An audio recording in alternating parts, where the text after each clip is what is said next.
Mapagpalang araw po sa ating lahat. Ako po si Emmanuel O. Alejandro. Ito po ang aking daily devotion para sa ngayong September 2.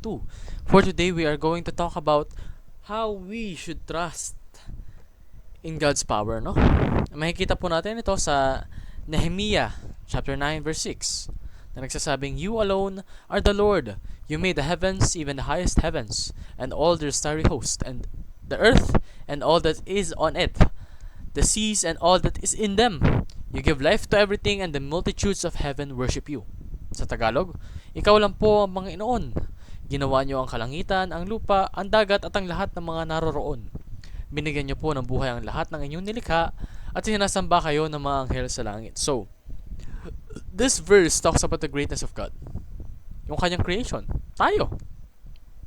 Na lahat daw po ng nakikita mo, lahat daw po ng everything in existence is the responsibility of God. Because God has created everything from nothing. Ganun po siya kagaling, no? So, isa po yun sa mga pinakamalaking dahilan kung bakit we should trust Him. Kasi, He is the creator of all things. Lahat po na nakikita mo, naririnig mo, nararamdaman mo, anything, siya po yun. Kung ano mang isipin mo ngayong bagay, halimbawa, tasa, baso, siya yung gumawa nun. Cellphone, siya gumawa nun. Although some may say that people are the one that invented them, hindi mo magagawa yung cellphone hanggat wala kang Panginoon, no? So, siya po ang creator ng lahat. And He's also the sustainer. He sustains all things dahil dinisenyo na po yung mundong ito upang maging sustento. For example, no? There's the chain of life na kung saan meron po talagang predator, meron prey, and yun po yung nagiging dahilan kung bakit nagpapatuloy yung pamumuhay sa mundo, no? Some species eat others to live, then yung species na yon ginagamit naman ng iba upang gawing tahanan nila.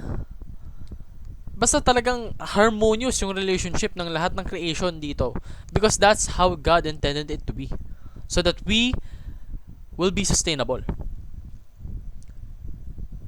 And besides dun sa design niya, talagang ang dami niyang ginagawa upang maging mapagpatuloy natin yung ating kalusugan.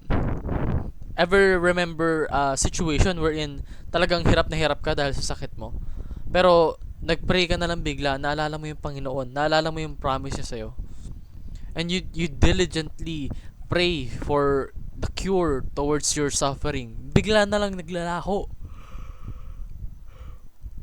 biglang nawawala yung sakit na nararamdaman mo. Ganun po ka powerful yung Panginoon, that He sustains all things, no? And lastly po, He is the Lord. That fact alone deserves all worship in this world. Siya po ang ating Panginoon. Siya lang ang natatanging Panginoon na dapat nating kilalanin. He is the one that created all things. He is the one responsible for all things that is happening right now. Ganun po siya kagaling. Ganun po siya kalakas. Therefore, we should trust in Him. Ngayon, paano nga ba mas lalong mapapalalim yung trust natin sa Panginoon? Una-una, trust in God with whom all things are possible. Lahat po ng naiisip mo ngayon na maaaring gawin sa mundong ito, hindi man sa mundong ito, no?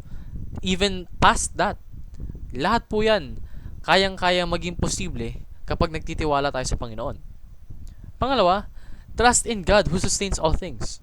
Siya po yung nagpapanatili ng lahat ng bagay. Lahat na nakikita mo ngayon, dahil sa Kanya. Buhay ka, dahil sa Panginoon. Dahil yan ay biyaya sa iyo ng Panginoon. So, trust in Him. And lastly po, trust in God by worshiping Him. Now, maaari mo kasing sabihin na nagtitiwala ka sa Panginoon. Pero, wala lang yon kung it doesn't show in your action.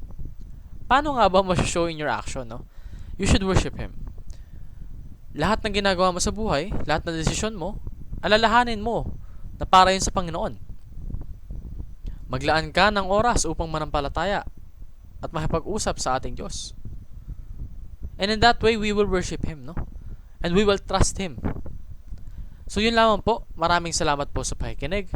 Pagpalain po tayong lahat, and let us all give glory to God.